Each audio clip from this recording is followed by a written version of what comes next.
রাসূলের প্রতি ঈমান আনতে হবে, এটা হলো 2 নম্বর গুণ। 3 নম্বর গুণ হলো ওয়াতুজাহিদুনা ফি সাবিলিল্লাহ, আল্লাহর রাস্তায় লড়াই এবং সংগ্রাম করতে হবে। এখন লড়াই এবং সংগ্রামের জন্য কি লাগবে?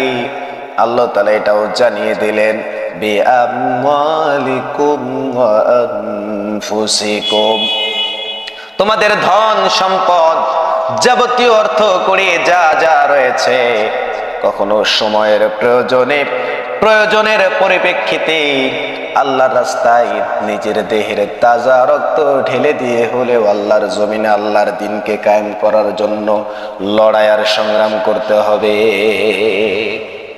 বিআমওয়ালিকুম, তোমাদের ধন সম্পদ এটাকে দিয়ে আল্লাহর রাস্তায় লড়াই করতে হবে।